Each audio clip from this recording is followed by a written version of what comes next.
Leadership's not really for women like her, my manager said, his voice dripping with lazy confidence through the thin conference room wall.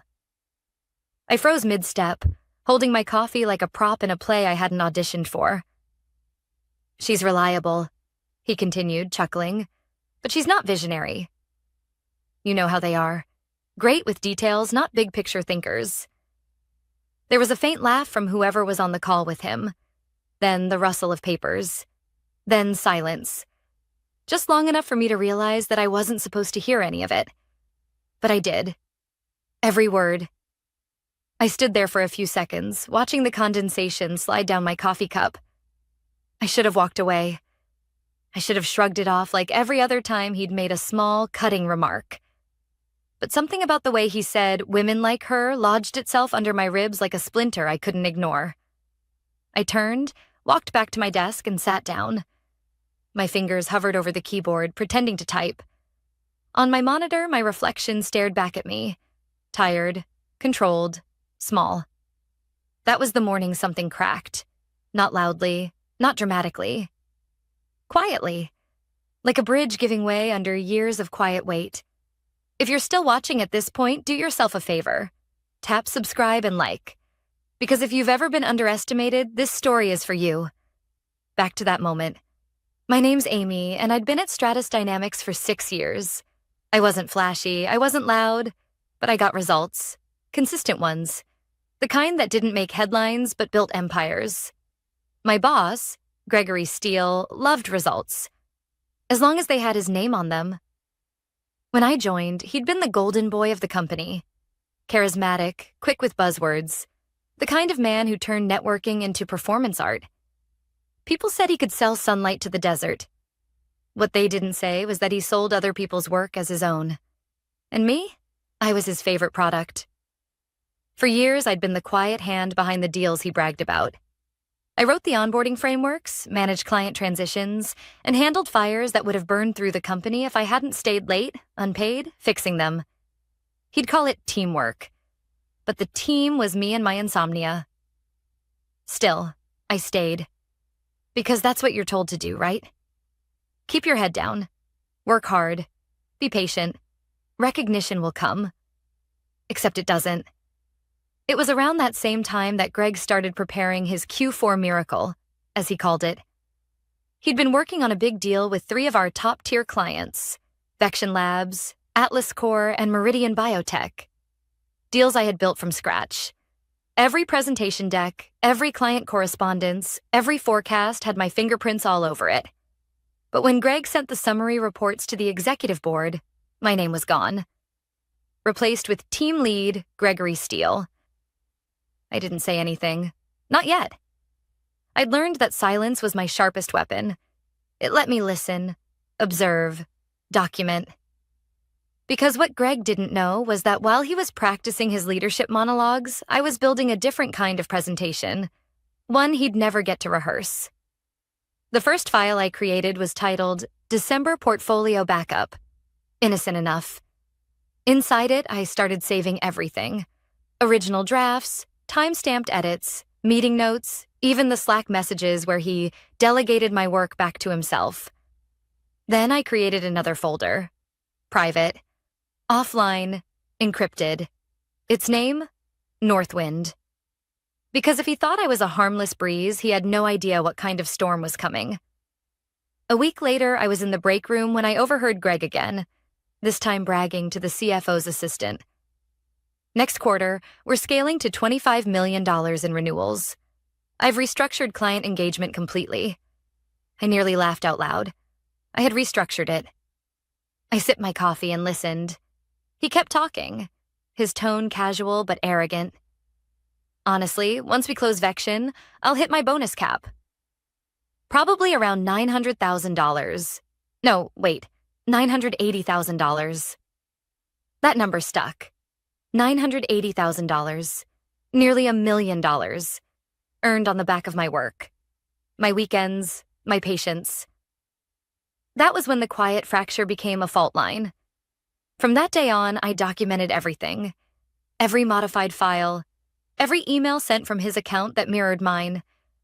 Every call recap he forwarded to leadership under his name. I wasn't angry anymore. I was focused. Cold. Greg was too busy celebrating his own genius to notice that the very structure holding up his empire was shifting beneath him, one spreadsheet at a time. By December, his visionary leadership had become the company's favorite success story.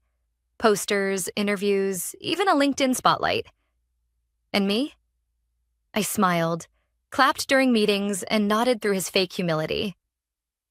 But in the privacy of my apartment, I was preparing something else. Something final.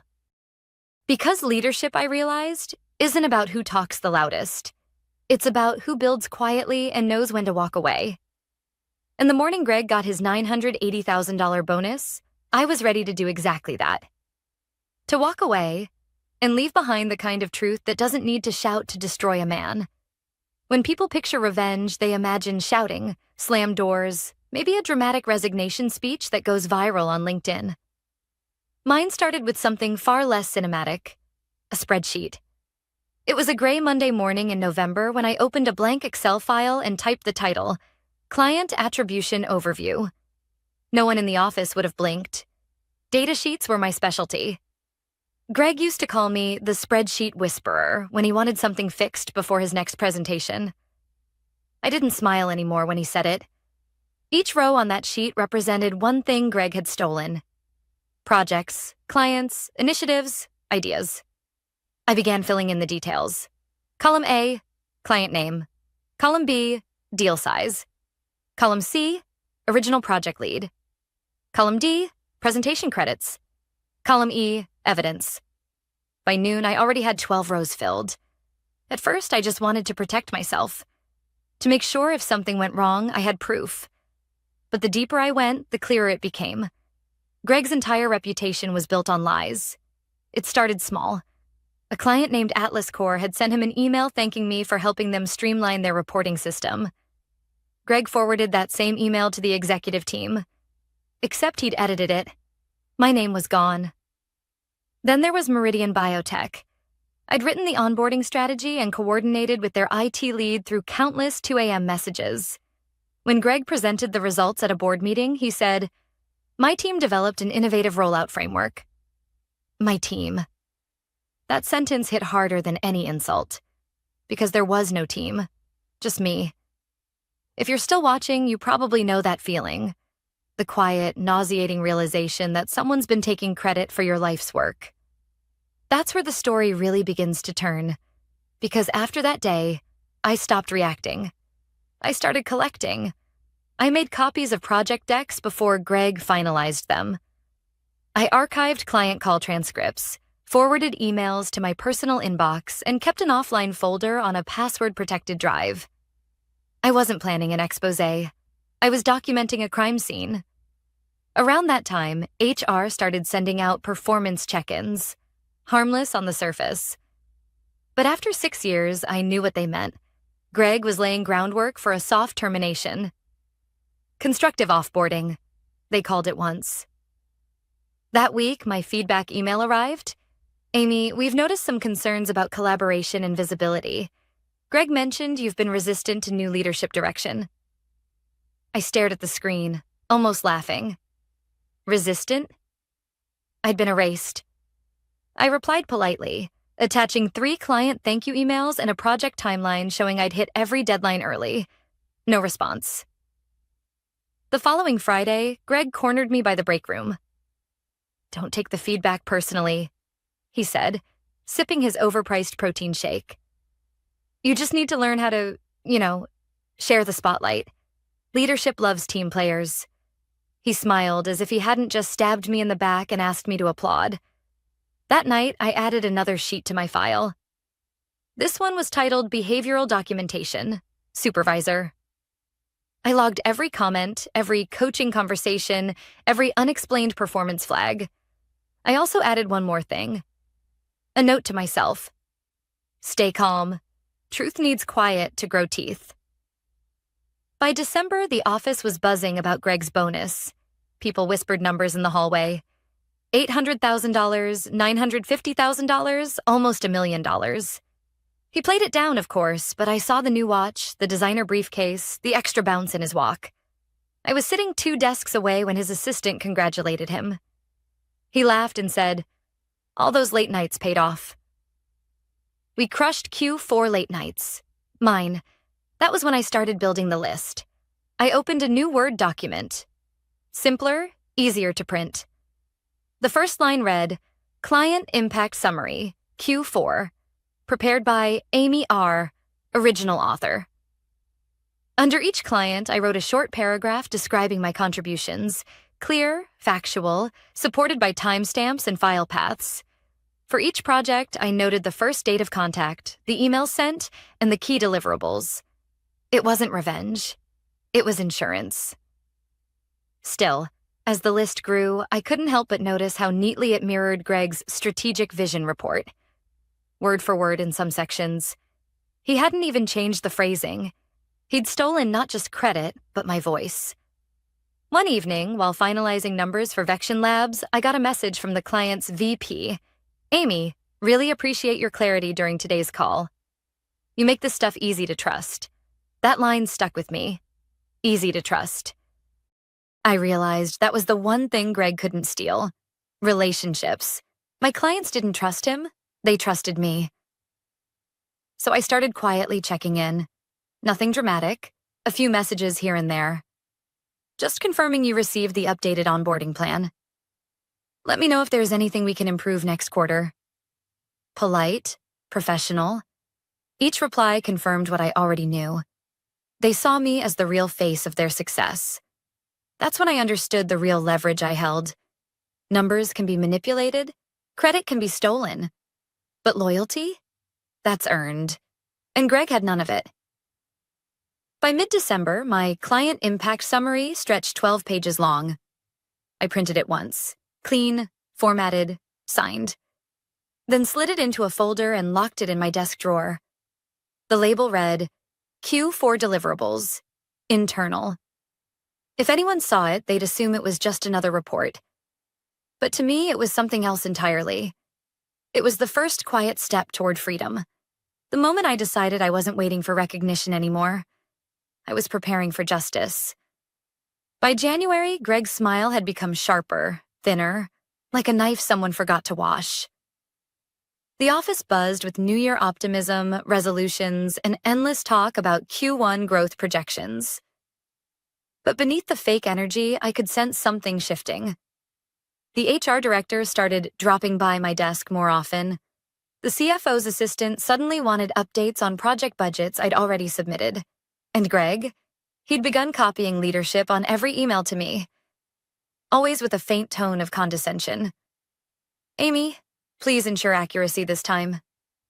Let's not miss another deadline. Double-check your client communications, can't afford mistakes." The thing was, there were no mistakes. He was creating a paper trail. I recognized the pattern. Overwhelm, isolate, discredit. The soft layoff method. It's subtle, just enough to make you question your sanity. One misplaced comma becomes carelessness. One missed call becomes unreliability. By the time HR gets involved, they have patterns. Patterns Greg invented. That was the week I realized I wasn't just protecting myself anymore. I was preparing for war. If you're still here, hit that subscribe button, because what happens next is the reason you never underestimate the quiet ones.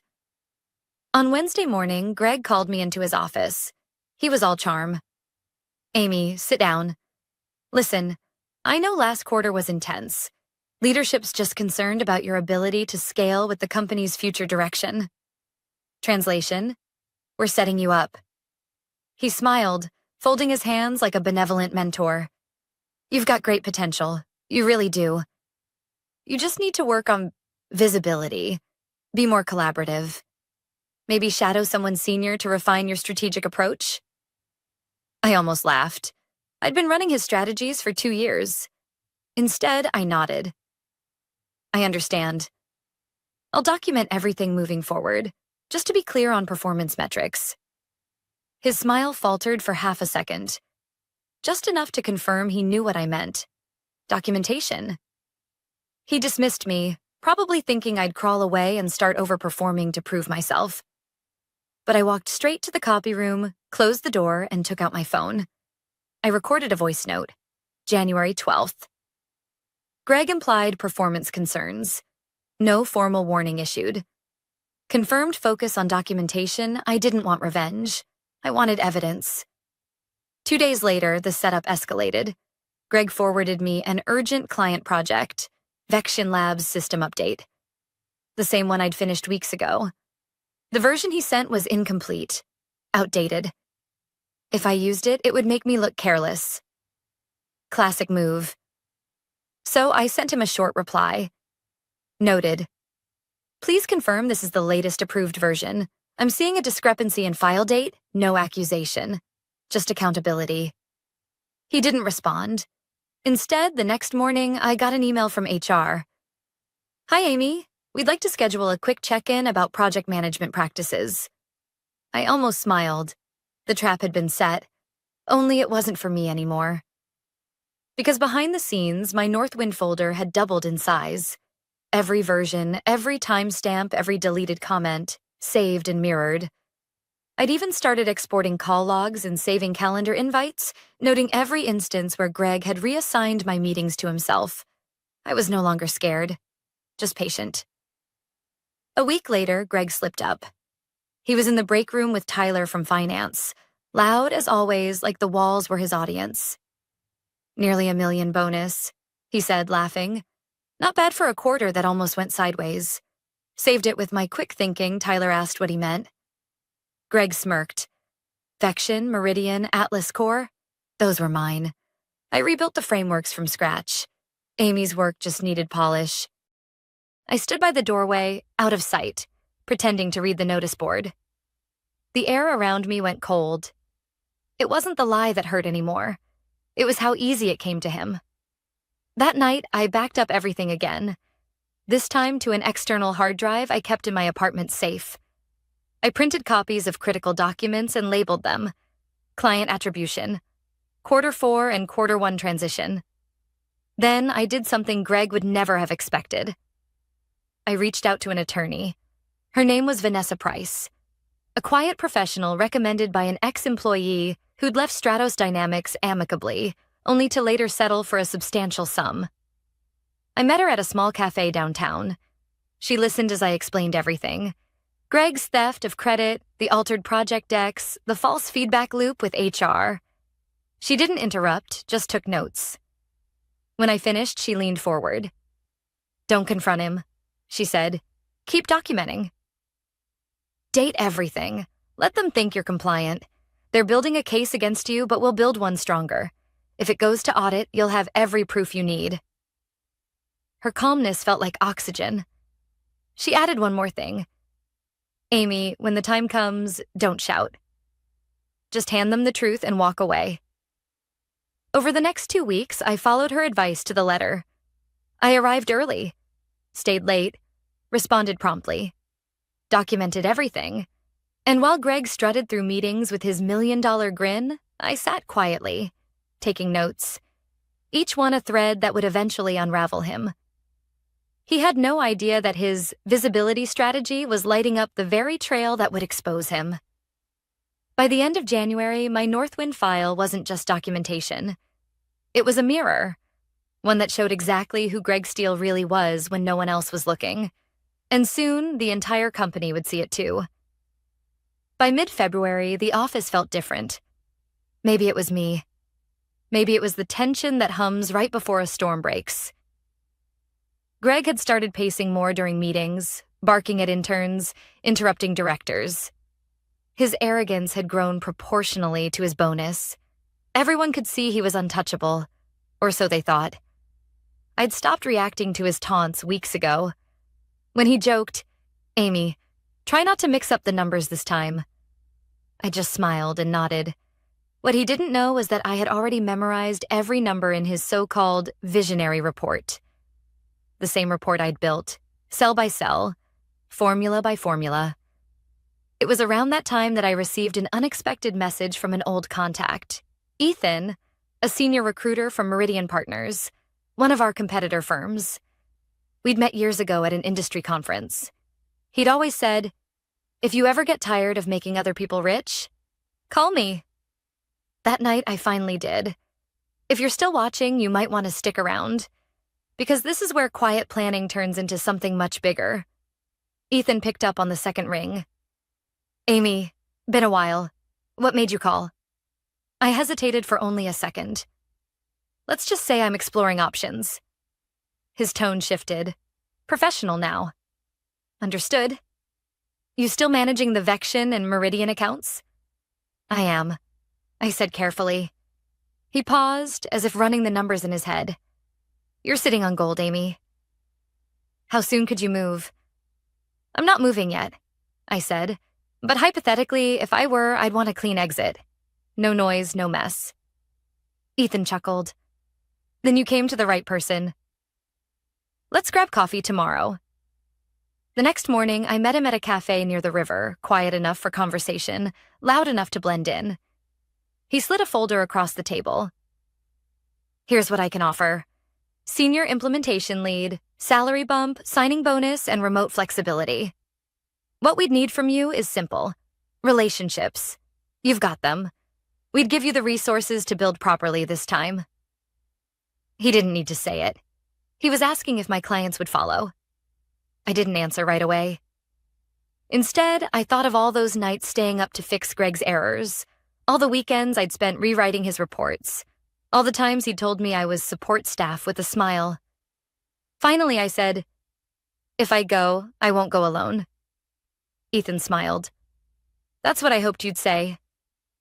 That evening, I sat at my kitchen table with my laptop open and a glass of red wine beside it. The apartment was quiet, except for the soft hum of the heater and the occasional city noise outside. I opened a new spreadsheet. Local only, no company drive this time. Title: Exit Blueprint.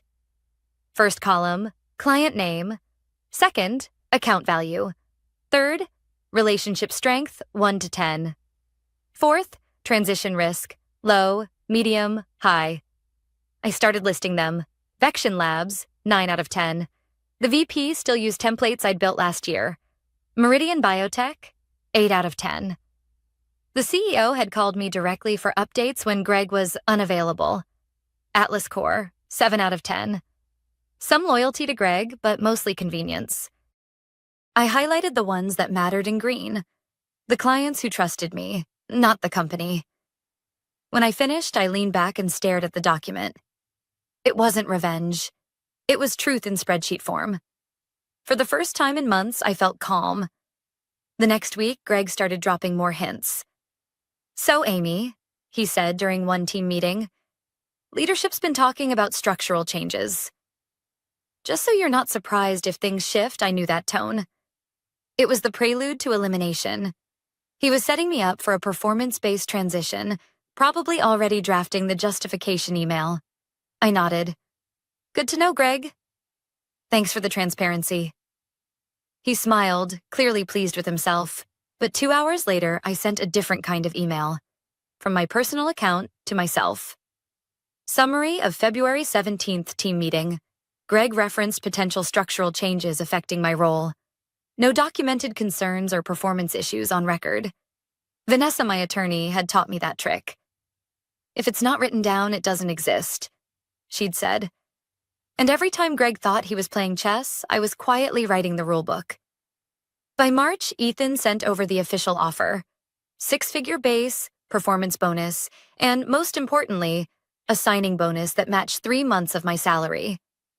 I read the letter 3 times, then whispered to myself, "It's time." I signed digitally, closed my laptop, and exhaled. The next step was clear. I would leave cleanly, professionally, with documentation so solid it could survive a forensic audit. I began preparing my final package. The client impact summary, the one Greg had stripped my name from months ago. Only this time, I made sure every contribution, timestamp, and email chain was included. I formatted it neatly, printed it on company letterhead, and titled it, Client Transition Overview, Amy Roberts. It looked harmless, professional, routine. But inside that document was every inconsistency that tied Greg's $1,000,000 bonus to my work. I placed it in a blue folder, sealed it with a paper clip, and slipped it into my desk drawer. On the front, in small, neat letters, I wrote 3 words: for HR delivery. The next morning, I woke up before my alarm. For once, I didn't dread going in, because I wasn't walking into Greg's world anymore. I was walking out of it. And when I did, the truth would walk out with me.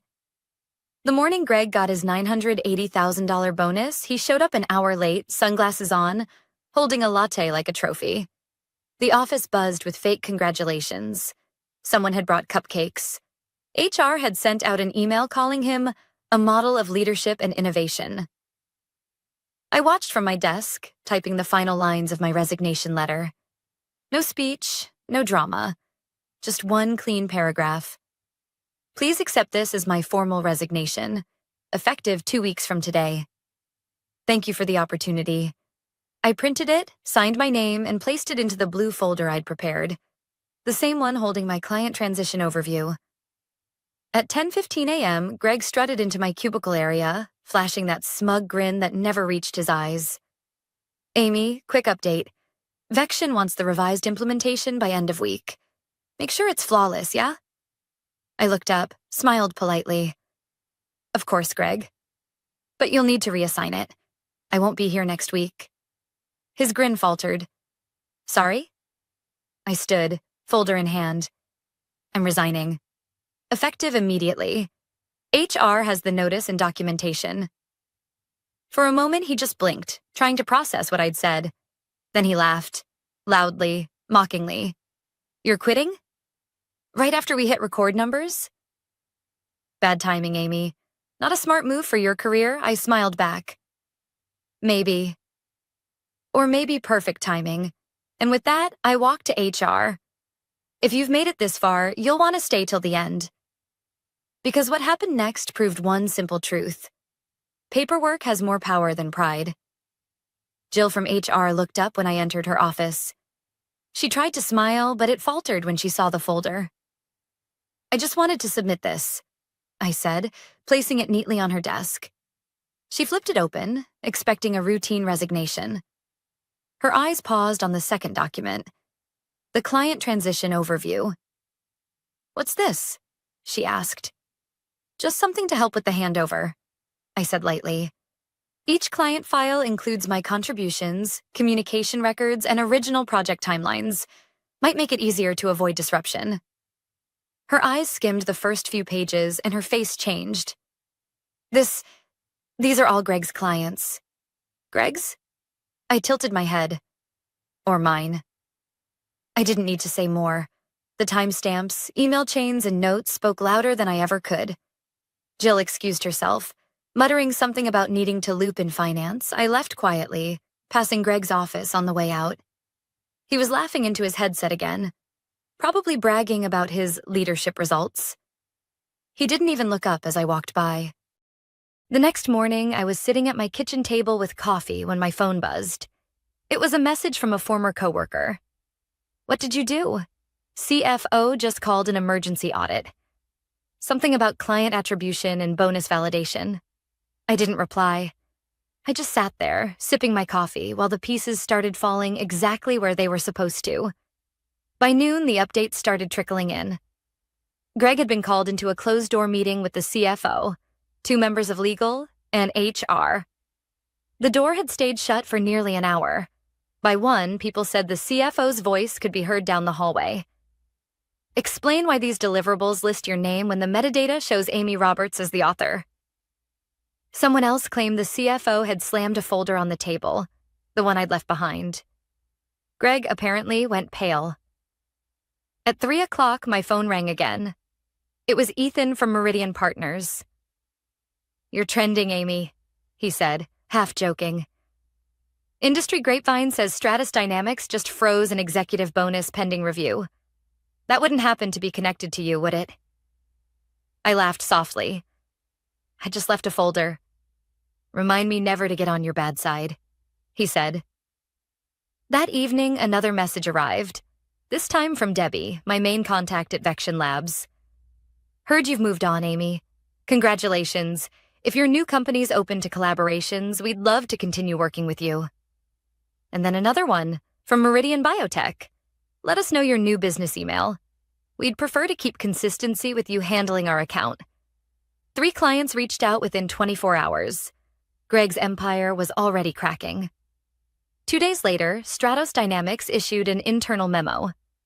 Following discrepancies in Q4 reporting, the executive board has initiated an independent review of performance-based compensation. Until further notice, all Q4 bonuses are suspended. I didn't need to read between the lines. Greg's $980,000 leadership award had just turned into a liability. A former coworker texted later that week. He's out. Security escorted him from the building. Legal's involved. I didn't respond. There was nothing left to say. My first day at Meridian Partners came quietly. No celebration, no victory lap. Just a new office, a new start. And peace. During lunch, Ethan stopped by my desk. You settling in? Yeah, I said, smiling. Feels good to work somewhere that actually values integrity. He grinned. By the way, those Vection and Meridian accounts? They're officially onboarded. I nodded, hiding the satisfaction that warmed through me. Later that afternoon, I opened my email. At the top of my inbox was a message from an unknown sender. You didn't have to do that. No name, but I didn't need one. I recognized Greg's style.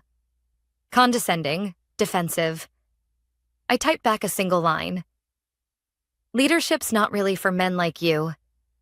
Then I deleted his message and emptied my trash folder. Sometimes justice doesn't arrive with noise or applause. Sometimes it's just quiet correction. Truth unfolding exactly the way it should. Greg had taught me one thing. Arrogance blinds people. But integrity? It sees everything. And when it's time, it speaks.